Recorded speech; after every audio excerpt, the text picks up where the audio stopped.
Welcome back to the channel. As ever, my name's Matt Dickinson, and I did say that I probably wasn't going to do anything extra on the Hardiman rebuild. I won't lie, I just cannot help it. I just gotta know. More and more things are coming up as we're going along, and what I want to do is revisit some of this and go a little bit further down, deeper into things. Today is going to be short. I'm going to go straight to the point. I'm interested in the thumb section of the Hardiman. We're going to have a good look around and see what happens. The other thing is as well, updates on where is Hardiman. Still to this day, we are playing with trying to find where he is. And to date, we've been in touch with the museum. We've been in touch with the transportation museum, and now are on to other contacts. Interestingly, there has been some extra photos that have emerged. We're waiting for them to be scanned in, but there is more detail coming from there. The other side of this is I have started to build a very early version that needs to be modified and updated, hence why some undergraduates are doing this. But anyway, that's a quick where we're up to. But as ever, let me shrink it down, right down to here. And then let's have a short gander at where we are up to. So, let's get back to the hand. So this, if you remember, is where the hand was, and this is what's been completed. Around the whole structure itself, forearm entrance point, lower grip. This bit, after reviewing with some of my other students, this bit and this bit, we are still not convinced. They're not convinced that I'm right, and to be honest, neither am I now. Listen to some of their justifications.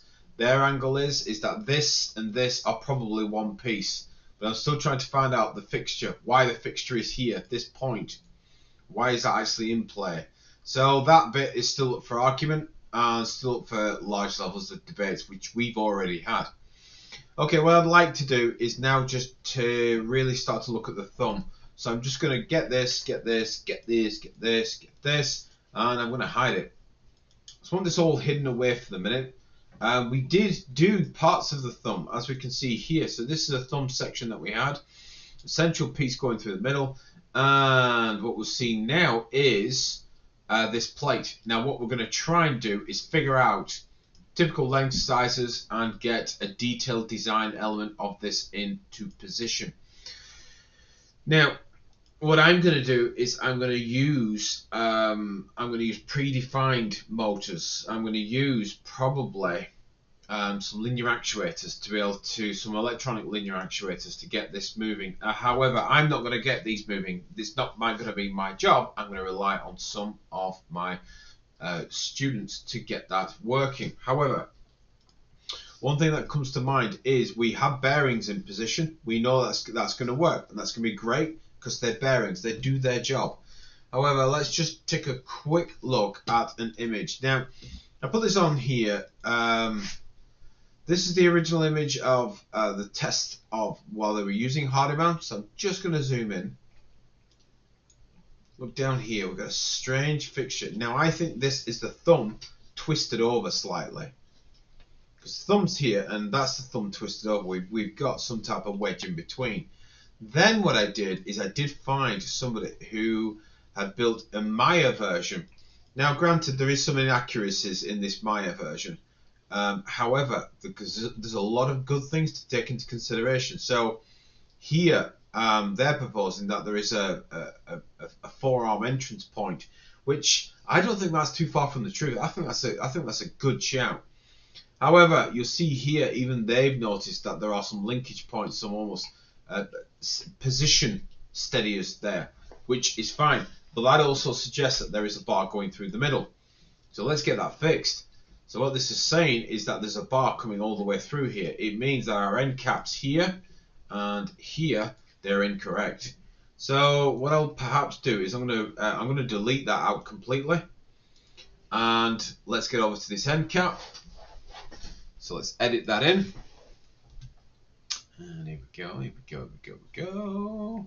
So this extension now is from here to here. That's onto that chamfer. Now I just want to check. This extension is 2 mil, and I'm guessing that is a 1 mil. So I just what I need to do is just ensure that we've got consistency across the whole of the component. So let's get this back to here, and then let's do an edit. This is what's going to be hard, you know, because I'm going the other way now. So I'll just come out here, and I'm going to do a quick measure.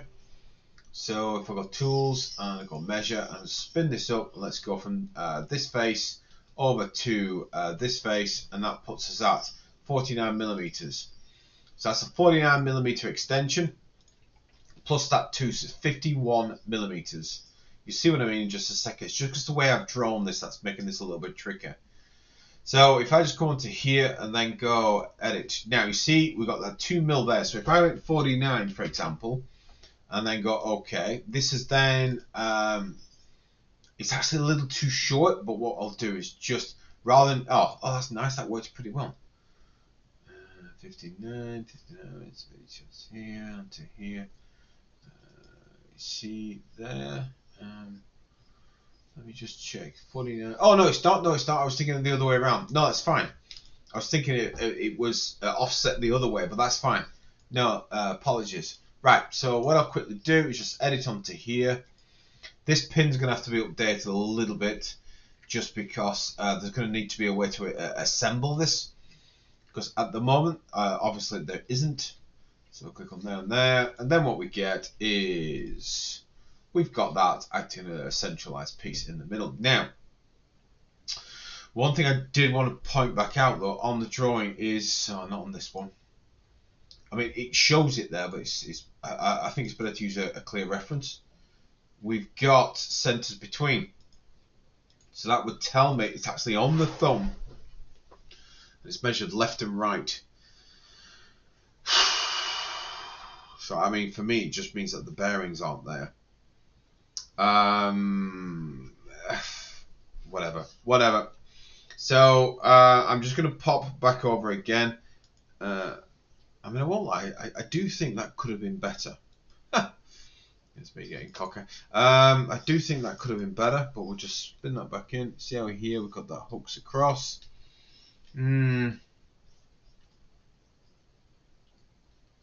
Okay. We're going to have to take a different approach on here, because I just don't like their approach on there. But basically, let's just quickly review what they've done. And if I just pan this back to the original model, it's really hard to see. That's the problem on the actual piece. I wonder if you get anything off the original Morsha image. I mean, you've got some type of interaction there where you can see it, if you know what I mean, but it's not much. I'm going to stay with the bearing across, but what I'll perhaps do is I'll put an anchor piece across.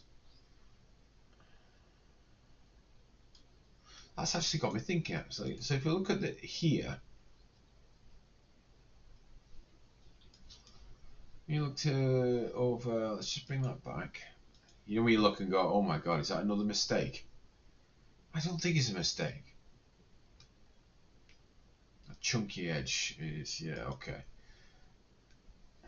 I'm just going to go back to the original report. We've done this so much now, it's actually quite easy to know where this is. This is July of 68. Just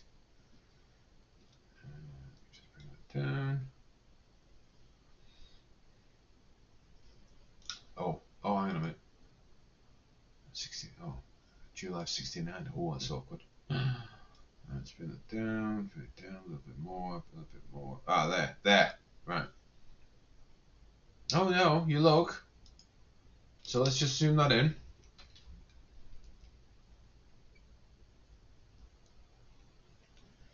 See, there's a thumb.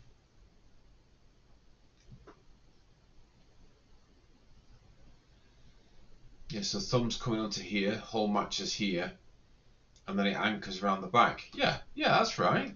You know, we look and go, oh my god, more mistakes. No. I'm going to put an anchor pin in here. Arguably, is it there? I don't think it is, but I am going to put an anchor pin there. This can be updated in time. So let's do a measure. If I remember, this was diameter 5 mil, so let's do a 5 mil pin, push it across. So I'm going to do a quick part. And in part, I'll do a 5mm pin. It's just because, well, I don't know actually. I don't know. I mean, this is going to be really open to debate, I would say. So bring that in. Let's go across to here. I'm going to go 5mm. Push that to there, 5mm, and then let's do an extrusion, which I think was 40. I'll double check. Push that to here. Let's just double check. So measure here over to here. 41.5. Well, it doesn't matter because I can just save this as the mount pin. So let's go file. Let's go save as. Save as. Here to here, and I'll just call this thumb mount pin. Thumb mount pin. So this now becomes that key piece that's sitting into place. I'm now going to come back to my assembly. I'm going to place the pin in, thumb mount pin, which is here, and we'll snap that onto over there, and then click OK. This now is going to have a joint. I want a joint. Sorry.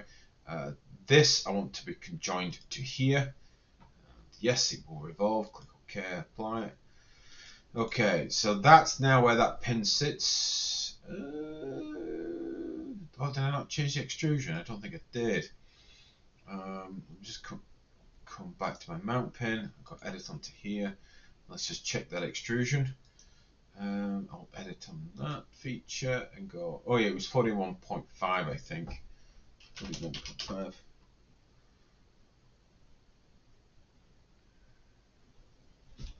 No 0.6. I want some clearance on it. If I'm going to make it, it needs to be cleared. So I mean, it's probably a little bit snaggy, is that? So it's still going to need to come. Yeah, it's just got a little bit of clearance there, just to give it that freedom. And if I just, there we go. So that's on there. Now I'll probably hang this slightly. So I'm just going to hang this further down, and this is me taking some liberties. I know some will be grinding their gears at this point, but I'm going to take some liberties here, and I'm probably going to place a piece in between, and then what that'll allow it to do is grip it and almost anchor across it to move that thumb backwards and forwards. So if I just quickly ground my thumb and then move like that, so what I'm aiming to do is create that. And that process there is what that limit was. So that tells me I need to have an anchor that comes around here. It's almost like a push rod, if you will. And I think that will allow me to have a universal joint to allow it to move backwards and forwards. So what I'll quickly do is just go back to my pin. And within my pin, I may even do a sub-base assembly like we did on the original. Just because then it allows me to think about this even more. So if I go to my extension, take that by midpoint, click OK, and then I'm going to go to joint here. Not a joint, a plane, sorry. Place this into a key point between here to here. Put that over the top of here like that. And then my overall extension on this will become, let's go 10mm. 10mm is obviously an off-the-shelf value set that I can actually get. And this, I'm going to do an overall construction on that lower edge there, and I will make these two to refrain in the same joint, like that. Okay? You, and you. Oh, man. Oh, the pus bucket. You and you. And then onto here.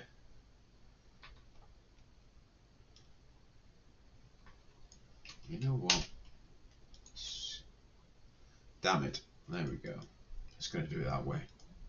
No point messing. Okay, so I'll come back out. And I can change it afterwards. But what I'll do is just do an extension. And I'm going to do an extrusion of, I don't know, definitely not that. I've got 20mm. give me an extension piece, maybe even less, just thinking of my other window that I've got there. So I've got 5. But what I'll do, this little golden piece here tells me make a new solid. So I make a new solid. What that now does is keeps these two separate. And it means I have a base assembly. It is a fab little sneaky naughty trick. So what I'll quickly do is edit on this piece. I'll flip you over like that. And then like magic, we have 2 separate pieces sitting within a single part. It's a fab tool, and it's just a great way of making all this work. Okay, so I need a push rod. I need something to allow this to freely move.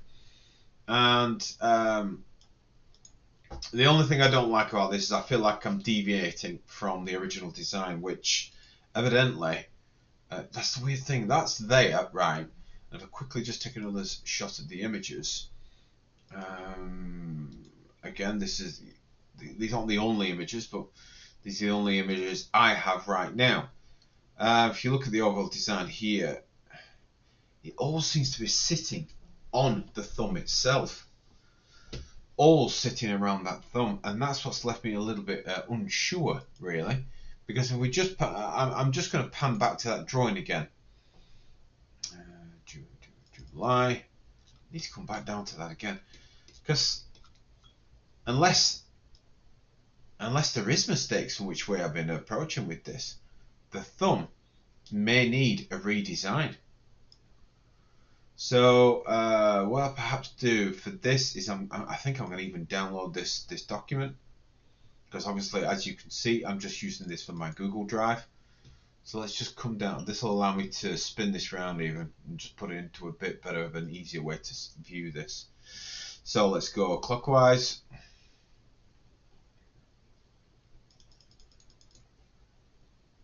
So we know these pieces. That's right, we know these pieces. However, that's the thumb.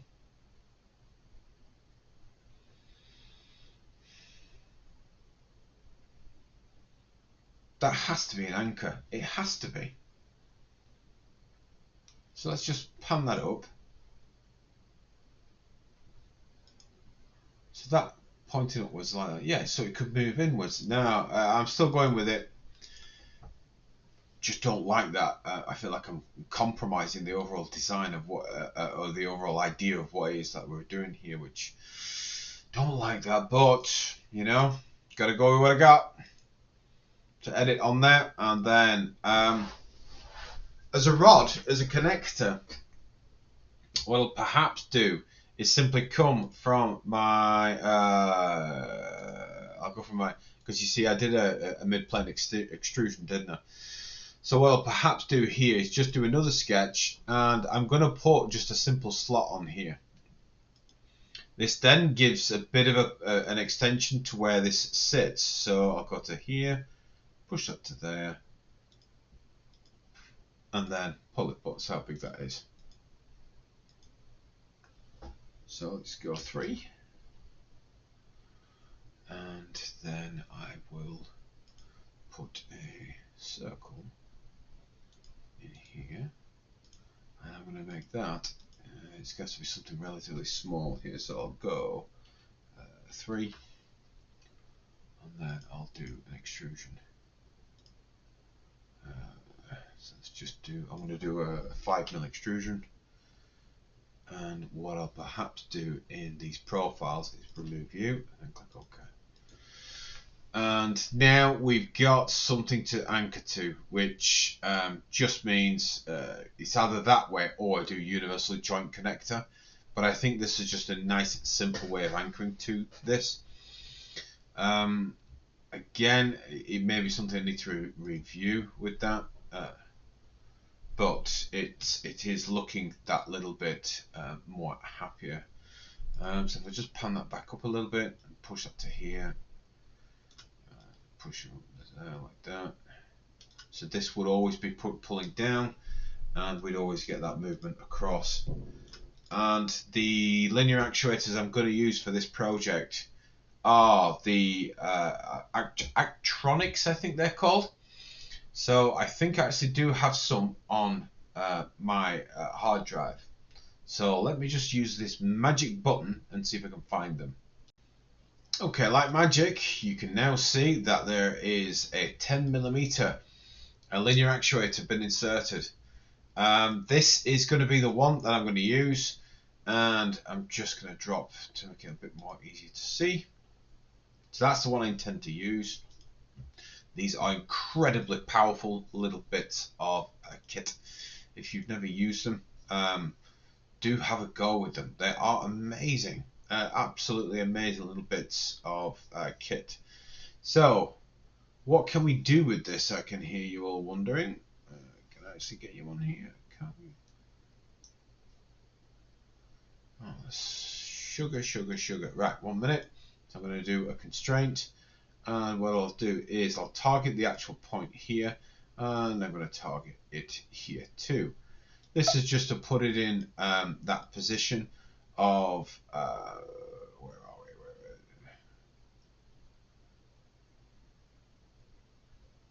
There it is. It just it's like where'd you go? Okay, so this just puts it roughly into position so we can see exactly how that linear actuator is going to be positioned. What I'll quickly do is do a quick sectional view. And I'm going to pan that all the way across like that.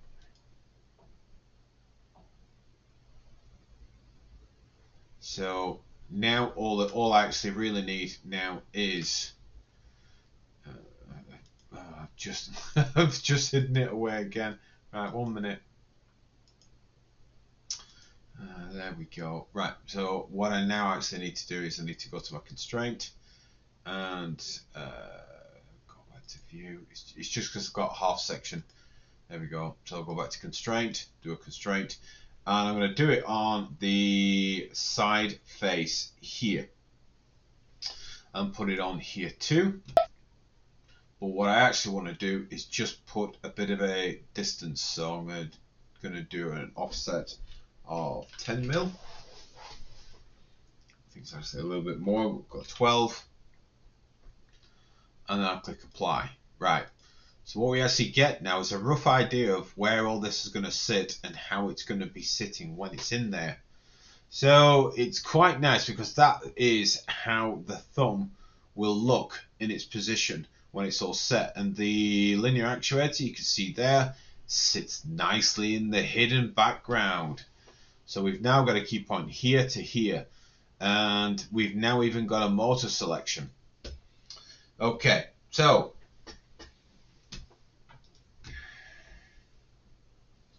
what I'll quickly do is I'm going to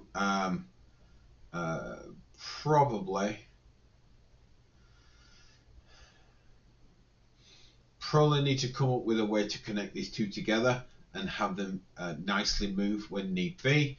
This is a 10mm extension, so what this actually means is this will move 10mm upwards. And so if I go here to there, that is what the linear actuator is going to deliver.